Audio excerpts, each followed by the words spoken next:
لا حول ولا قوة إلا بالله العلي العظيم. أفوض أمري إلى الله إن الله بصير بالعباد. السلام علیکم ورحمۃ اللہ وبرکاتہ۔ اللہ تبارک و تعالیٰ کا شکر ہے کہ میں آپ کی خدمت میں علی احمد کراچی سے ہوں، اور اس وقت پارہ 25 کے پہلے ربع کی تلاوت الحمدللہ میں کر چکا ہوں۔ اب اس کا ترجمہ جو علامہ سید ذیشان حضرت جوادی مرحوم نے کیا ہے وہ میں پیش کر رہا ہوں۔ اگر وقت بچا تو انہوں نے جو تفسیر کہیں کہیں آیات کی ہے وہ بھی میں انشاءاللہ پڑھ دوں گا۔ آپ سے گزارش ہے کہ قرآن مجید کا ایک ربع ضرور روزانہ تلاوت کریں، ترجمے کے ساتھ ترجمہ ضرور پڑھیں اور سنیں۔ اسی لیے الحمدللہ ہر پارے کا 4 ربع ہوتے ہیں، تو ہر پارے کے چاروں ربع کی پہلے تلاوت کی گئی ہے اور اس کے بعد اس کا ترجمہ پیش کیا گیا ہے، تاکہ لوگ اس کو معمول بنا لیں، سال بھر قرآن سے اپنا رابطہ رکھیں۔ اگر قرآن سے رابطہ نہیں رکھا اور یہی انتظار کرتے رہے کہ کوئی مرے گا تو قرآن پڑھیں گے، تو یاد رکھیے پھر امام زمانہ کو آپ کیا جواب دیں گے۔ امام زمانہ عجل اللہ تعالیٰ فرج و شریف کے دل کو شاد کرنے کے لیے، ان سے اپنے رابطے کو استوار کرنے کے لیے اور بحال رکھنے کے لیے روزانہ قرآن مجید کا کم سے کم ایک ربع ضرور سنیں اور پڑھیں، اور ضرور اس کا ترجمہ بھی پڑھیں اور سنیں۔ بہرحال میں ترجمہ پڑھ رہا ہوں، خدا نے توفیق دی تو میں انشاءاللہ کچھ تفسیر بھی پڑھ لوں گا۔ بسم اللہ الرحمن الرحیم۔ قیامت کا علم اسی کی طرف پلٹا دیا جاتا ہے، اور پوروں سے جو پھل نکلتے ہیں یا عورتوں کو جو حمل ہوتا ہے یا جن بچوں کو وہ پیدا کرتی ہیں، یہ سب اسی کے علم کے مطابق ہوتے ہیں۔ اور جس دن وہ پکار کر پوچھے گا کہ میرے شرکاء کہاں ہیں، آج تو مشرکین مجبوراً عرض کریں گے کہ ہم پہلے ہی بتا چکے ہیں کہ ہم میں سے کوئی ان سے واقف اب نہیں ہے، غائب ہو گئے وہ سب، ہم نے بڑی غلطی کی، ان کو شریک بنایا اللہ کا، اور وہ سب گم ہو جائیں گے جنہیں یہ پہلے پکارا کرتے تھے۔ اور اب خیال ہوگا کہ کوئی چھٹکارا ممکن نہیں ہے، انسان بھلائی کی دعا کرتے ہوئے کبھی نہیں تھکتا ہے، اور جب کوئی تکلیف اسے چھو بھی لیتی ہے تو بالکل مایوس و بے آس ہو جاتا ہے، اور اگر ہم اس تکلیف کے بعد پھر اسے رحمت کا مزہ چکھا دیں تو فوراً یہ کہہ دے گا کہ یہ تو میرا حق ہے، اور مجھے تو خیال بھی نہیں ہے کہ قیامت قائم ہونے والی ہے، اور اگر میں پروردگار کی طرف پلٹایا بھی گیا تو میرے لیے وہاں بھی نیکیاں ہی نیکیاں ہوں گی۔ تو پھر ہم بھی کفار کو ضرور بتائیں گے کہ انہوں نے کیا کیا ہے، اور انہیں سخت عذاب کا مزہ بھی چکھائیں گے۔ اور جب ہم انسان کو نعمت دیتے ہیں تو ہم سے کنارہ کش ہو جاتا ہے اور پہلو بدل کر الگ ہو جاتا ہے، اور جب برائی پہنچ جاتی ہے تو خوب لمبی چوڑی دعائیں کرنے لگتا ہے۔ آپ صلی اللہ علیہ وسلم کہہ دیجئے کہ کیا تمہیں یہ خیال ہے کہ اگر یہ قرآن خدا کی طرف سے ہے اور تم نے اس کا انکار کر دیا تو اس سے زیادہ کون گمراہ ہوگا جو اس سے اتنا سخت اختلاف کرنے والا ہو۔ ہم قریب اپنی نشانیوں کو تمام اطراف عالم میں اور خود ان کے نفس کے اندر دکھلائیں گے، تاکہ ان پر یہ بات واضح ہو جائے کہ وہ برحق ہے، اور کیا پروردگار کے لیے یہ بات کافی نہیں ہے کہ وہ ہر شے کا گواہ اور سب کا دیکھنے والا ہے۔ آگاہ ہو جاؤ کہ یہ لوگ اللہ سے ملاقات کی طرف سے شک میں مبتلا ہیں، اور آگاہ ہو جاؤ کہ اللہ ہر چیز پر احاطہ کیے ہوئے ہے۔ امیر المومنین علیہ السلام نے انسانی وجود کے بارے میں کتنا حسین جملہ ارشاد فرمایا تھا کہ یہ ایک ایسا مخلوق ہے جو گوشت سے بولتا ہے، ہڈی سے سنتا ہے اور چربی سے دیکھتا ہے۔ کیا ایسے اعضاء یعنی گوشت و استخوان یعنی ہڈیوں کے ٹکڑوں میں ایسی صلاحیت کا پیدا کر دینا خالقیت اور مالکیت کی محکم ترین دلیل نہیں ہے؟ اور اگر انسان خود اپنے وجود کی طرف سے بھی غافل ہے تو خدا کی طرف کس طرح متوجہ ہوگا؟ سورہ مبارکہ شورى کی آیات کا ترجمہ اب یہاں سے شروع ہو رہا ہے۔ قرآن مجید کی ترتیب میں اس کا نمبر 42 ہے اور اس کی ٹوٹل آیات 54 ہے۔ بنام خدا رحمان الرحیم، حامیم عین سین قاف۔ اسی طرح خدا عزیز و حکیم آپ صلی اللہ علیہ وسلم کی طرف اور آپ صلی اللہ علیہ وسلم سے پہلے والوں کی طرف وہی بھیجتا رہتا ہے۔ زمین و آسمان میں جو کچھ بھی ہے سب اسی کی ملکیت ہے، اور وہی خدائے بزرگ و برتر ہے۔ قریب ہے کہ آسمان اس کی ہیبت سے اوپر سے شگافتہ ہو جائیں، اور ملائکہ بھی اپنے پروردگار کی حمد کی تسبیح کر رہے ہیں، اور زمین والوں کے حق میں استغفار کر رہے ہیں۔ آگاہ ہو جاؤ کہ خدا ہی وہ ہے جو بہت بخشنے والا اور مہربان ہے۔ اور جن لوگوں نے اس کے علاوہ سرپرست بنائے ہیں، اللہ ان سب کے حالات کا نگران ہے۔ اور پیغمبر صلی اللہ علیہ وسلم آپ کسی کے ذمہ دار نہیں ہیں، اور ہم نے اسی طرح آپ صلی اللہ علیہ وسلم کی طرف عربی زبان میں قرآن کی وحی بھیجی تاکہ آپ صلی اللہ علیہ وسلم مکے اور اس کے اطراف والوں کو ڈرائیں، اور اس دن سے ڈرائے جس دن سب کو جمع کیا جائے گا، اور اس میں کسی شک کی گنجائش بھی نہیں ہے۔ اس دن ایک گروہ جنت میں ہوگا اور ایک جہنم میں ہوگا، اور اگر خدا چاہتا تو سب کو ایک قوم بنا دیتا، لیکن وہ جسے چاہتا ہے اسی کو اپنی رحمت میں داخل کرتا ہے، اور ظالمین کے لیے نہ کوئی سرپرست ہے اور نہ کوئی مددگار اور نہ ہوگا۔ کیا ان لوگوں نے اس کو چھوڑ کر اپنے لیے سرپرست بنائے ہیں، جبکہ وہی سب کا سرپرست ہے، اور وہی مردوں کو زندہ کرتا ہے، اور وہ ہر شے پر قدرت رکھتا ہے۔ اور تم جس چیز میں بھی اختلاف کرو گے اس کا فیصلہ اللہ کے ہاتھوں میں ہے، وہی میرا پروردگار ہے، اسی پر میرا بھروسہ ہے، اور اسی کی طرف میں رجوع کرتا ہوں۔ وہ آسمان و زمین کا پیدا کرنے والا ہے، اس نے تمہارے نفوس میں سے بھی جوڑا بنایا ہے، اور جانوروں میں یعنی جوڑے بنائے ہیں،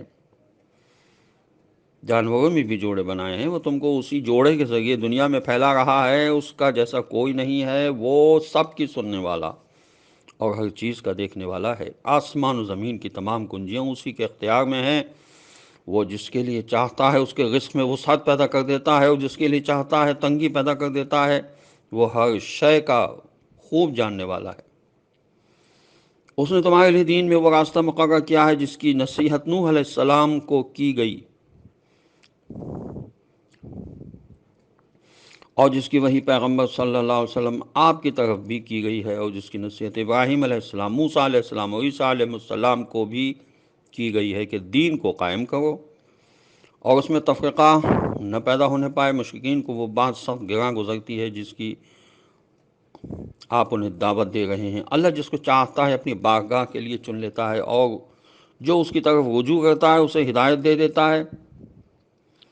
اور ان لوگوں نے آپس میں تفرقہ اسی وقت پیدا کیا ہے جب ان کے پاس علم آ چکا تھا، اور یہ صرف آپس کی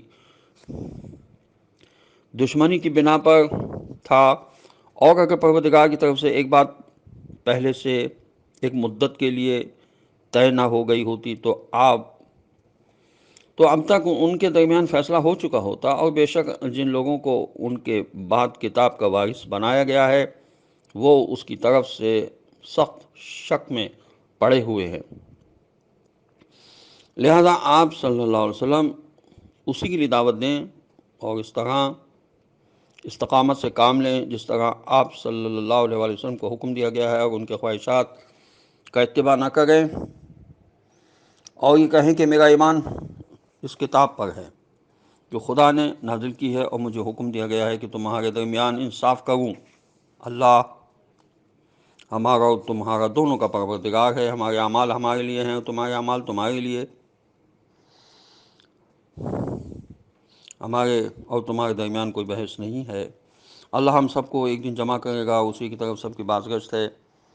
اب ایک مصلحت الہی ہے کہ اس نے 4 شریعتوں کو وصیت و نصیحت سے تعبیر کیا ہے، اور ایک کو وہی قرار دیا ہے جس سے انبیاء علیہ السلام کے فرق مراتب پر بھی روشنی پڑتی ہے، اور شریعت پیغمبر اسلام صلی اللہ علیہ وسلم کی عمومیت اور شمولیت کا بھی اندازہ ہوتا ہے۔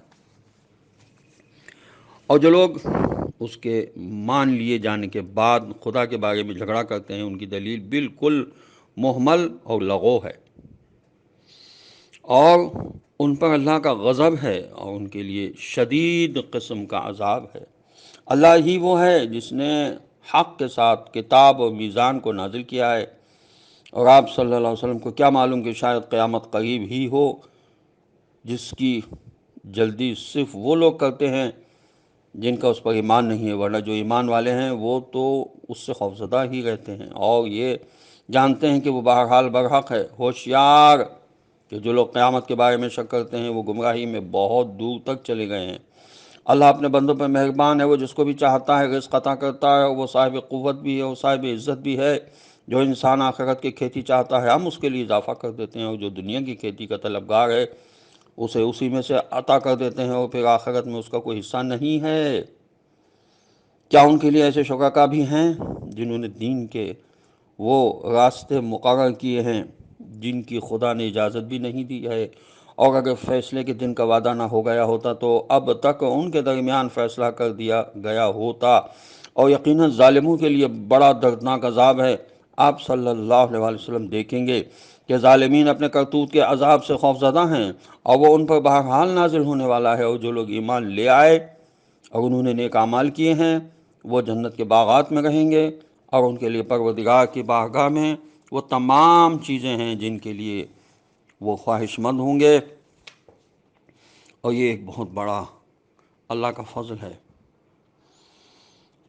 بعد مفسرین نے لکھا ہے کہ یہود و نصارہ مسلمانوں کو یہ کہہ کر گمراہ کیا کرتے تھے کہ ہمارا مذہب تم سے قدیم تر ہے اور تمہارے مذہب سے پہلے کا ہے، لہذا اس کے ہوتے ہوئے دوسرے مذہب کی ضرورت ہی نہیں ہے، اور اس کا زمانے کے اعتبار سے مقدم ہونا ہی اس کی عظمت کی بہترین دلیل ہے۔ اس طرح سے گمراہی پہلے بھی پھیلائی جاتی رہی ہے اور اب بھی گمراہ کیا جا رہا ہے، لیکن جو انسان قرآن سے اور اہل بیت علیہ السلام سے ہمیشہ متمسک رہے وہ کبھی گمراہ نہیں ہوگا انشاءاللہ۔ سورہ شورى کی آیات کا ترجمہ پیش کیا جا رہا ہے۔ آیت نمبر 23 کا ترجمہ یہ ہے کہ یہی وہ فضل عظیم ہے جس کی بشارت پروردگار اپنے بندوں کو دیتا ہے جنہوں نے ایمان اختیار کیا ہے اور نیک اعمال کیے ہیں۔ تو آپ صلی اللہ علیہ وسلم کہہ دیجئے کہ میں تم سے اس تبلیغ رسالت کا کوئی اجر نہیں چاہتا، علاوہ اس کے کہ میرے اقربا سے محبت کرو، اور جو شخص بھی کوئی نیکی حاصل کرے گا ہم اس کی نیکی میں اضافہ کر دیں گے کہ بے شک اللہ بہت زیادہ بخشنے والا اور قدردان ہے۔ یہ ہے ثواب۔ لوگ سمجھتے ہیں کہ ہم کوئی عمل کریں گے ہمیں ثواب ملے گا۔ اگر آپ کو کسی نیکی کی طرف کوئی ہدایت کر دی گئی ہے کہ آپ یہ نیکی بھی کر لیں تو اس کا مطلب ہے آپ کو ثواب مل گیا ہے، اور اگر دنیا میں ایسا کچھ نہیں ہے تو آخرت میں خدا ہی بہتر جانے کیا ہوگا۔ کیا ان لوگوں کا کہنا یہ ہے کہ رسول اللہ صلی اللہ علیہ وسلم پر جھوٹے بہتان باندھنا ضروری ہے؟ کہیے خدا چاہے کہ تمہارے قلب پر بھی مہر لگا سکتا ہے، اور خدا تو باطل کو مٹا دیتا ہے اور حق کو اپنے کلمات کے ذریعے ثابت و پائیدار بنا دیتا ہے۔ یقیناً وہ دلوں کے رازوں کا خوب جاننے والا ہے، اور وہی وہ ہے جو اپنے بندوں کی توبہ کو قبول کرتا ہے اور ان کی برائیوں کو معاف کرتا ہے۔ وہ تمہارے اعمال سے خوب باخبر ہے۔ انسان کے لیے توبہ کا دروازہ ہر وقت کھلا ہوا ہے، اور جو لوگ ایمان لائے اور انہوں نے نیک اعمال کیے وہی دعوت الہی کو قبول کرتے ہیں، اور خدا اپنے فضل و کرم سے ان کے اجر میں اضافہ کر دیتا ہے۔ یہ دیکھیں پھر آیا اجر میں اضافہ، یعنی انسان جو نیکیاں کرتا ہے اس میں اگر اضافہ ہو رہا ہے تو پروردگار اس سے راضی ہے، اگر اس کا دل نیکی کی طرف نہیں جا رہا ہے تو پھر اس کا مطلب ہے کہ اس کو مہلت دی جا رہی ہے، اور کافرین کے لیے تو بڑا سخت عذاب رکھا گیا ہے۔ اور اگر خدا تمام بندوں کے لیے رزق کو وسیع کر دیتا تو یہ لوگ زمین میں بغاوت کر دیتے، مگر وہ اپنی مشیت کے مطابق معینہ مقدار میں نازل کرتا ہے کہ وہ اپنے بندوں سے خوب باخبر ہے اور ان کے حالات کا دیکھنے والا ہے۔ وہی وہ ہے جو ان کے مایوس ہو جانے کے بعد بارش کو نازل کرتا ہے اور اپنی رحمت کو منتشر کرتا ہے، اور وہی قابل تعریف مالک و سرپرست ہے۔ اور اس کی نشانیوں میں سے زمین و آسمان کی خلقت اور ان کے اندر چلنے والے تمام جاندار ہیں، اور وہ جب چاہے ان سب کو جمع کر لینے پر قدرت رکھنے والا ہے۔ آپ کی زحمت 15 منٹ سے زیادہ نہیں میں دینا چاہتا، اس لیے میں اس ترجمے کو یہیں پہ ختم کرتا ہوں۔ والسلام علیکم ورحمۃ اللہ وبرکاتہ۔